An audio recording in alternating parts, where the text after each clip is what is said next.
So when I was a child, uh, my father had went to prison at even when I was a young age.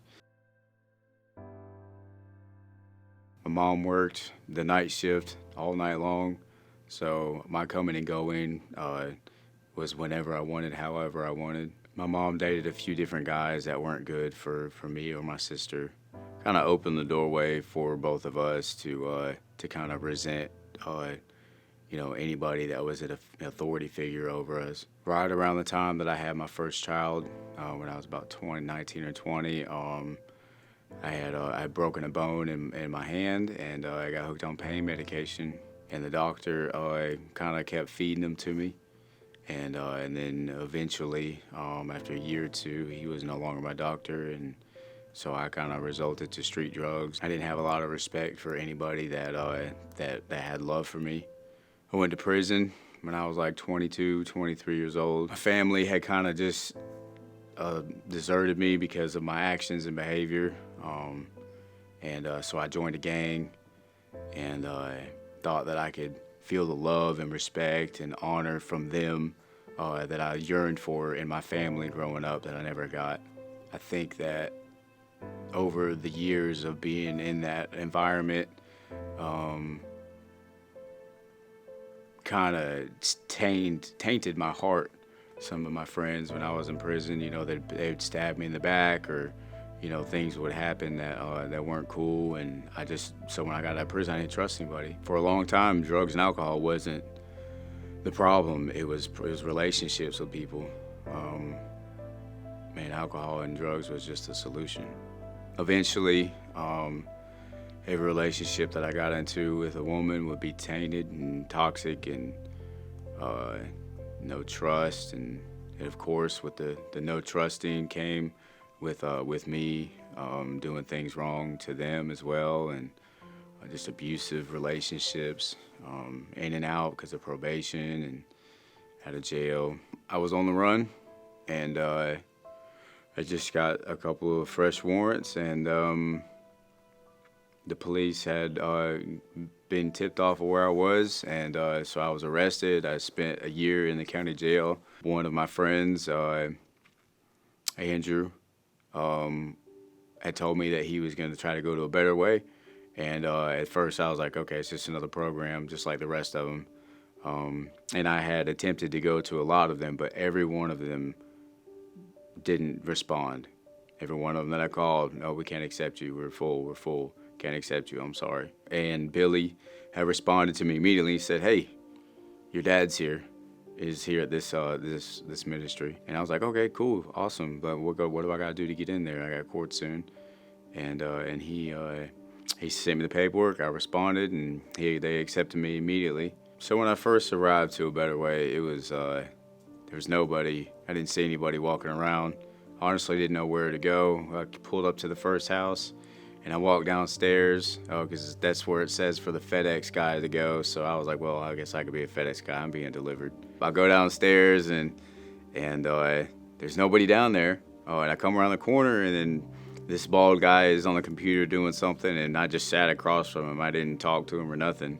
I just sat there. It's just kind of awkward. And then Alexander came downstairs, and he's all sweaty from working out in the gym, and he gives me a big old hug and slaps me on the back and says, "I love you, brother." And he helped me out. He gave me some clothes, and he had me sign a bunch of paperwork that I honestly didn't even read. I planned on staying, but I didn't plan on following the rules.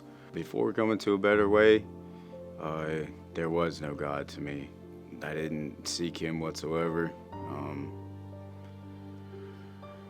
I was just involved with the worldly affairs, the coming and going and hustling and bustle. I was like a month in. I just got out of Grace House, and I was cooking some food with Alexander in the Grace House kitchen.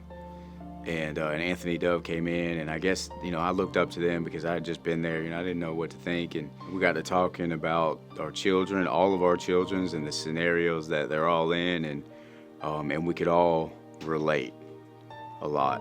So we had a little prayer session in the kitchen. It took us 40 minutes to pray for one another in the kitchen. We burnt the food and everything. And I remember that day because every single prayer since that day has been answered for me. It's phenomenal, the things that have happened since that day. And I really opened up a little bit after that day, because I seen, I got this ex-gang member, me being an ex-gang member, we're sitting together in a kitchen praying for one another and loving on one another and just promising that, the things will, work its way out. And since that day, it's been amazing. The brotherhood will allow you to feel loved and trust again. You'll be able to lean on one another when you're going through a situation. But now don't get it twisted, though. We're not going to sugarcoat each other. We're going to keep it real. We're going to let we're going to let each other know what's really going on and what our outlook on it is, and what the best answer and the possibility of it is. And if one brother can't help one, another one will. It's all about the iron sharpening iron. The main thing that I've done since being here is I have seen what other people are really good at. It's also taught me to hold the ones that I love the most, or that I'm close with enough, accountable now.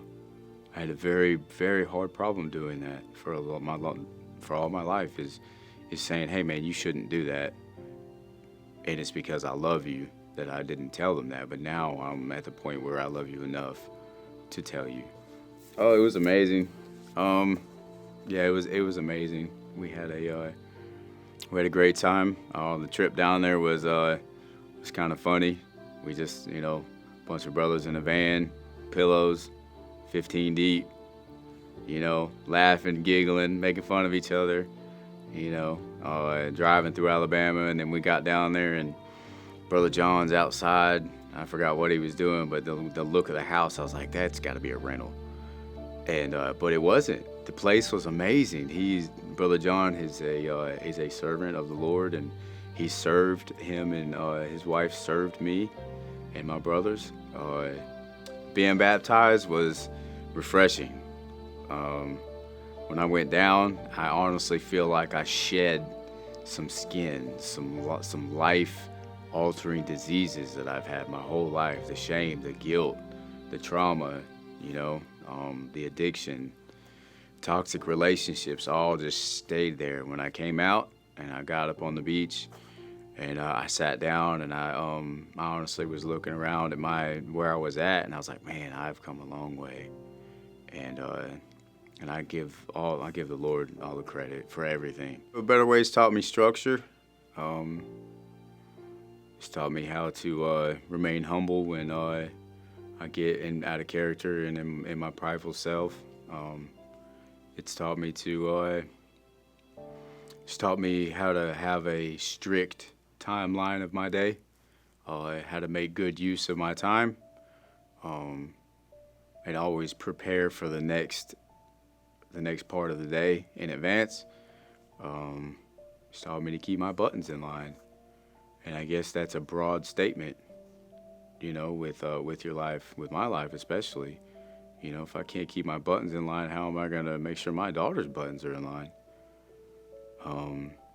So I'm going to use all of the structure that this place has taught me since I've been here to progress, to lead my family, to lead them the correct way, a godly way, to seek ye first the kingdom, and everything else will fall in place for me. That's another thing I've learned. I've stopped worrying about what life will be like, when I'm done here, because it's happening now. I'm not worried. I'm putting it before God, and that's what this place has taught me, to just do, to live for the day, and not worry. I think that now that I have a lot of these tools, I'm no longer angry. I no longer get out of character. I don't let my fleshly desires get in the way of my spiritual warfare that's going on. I know that the people that I have for my future are going to be in great help for me and my prosperity. So I've been set up to have greatness, great success. I'm getting married as well here at A Better Way. I have a beautiful fiance, and all of her children are amazing. I love them and they love me, and they respect me enough to allow me to be in communion with her, and we're going to they're going to allow me to lead their household,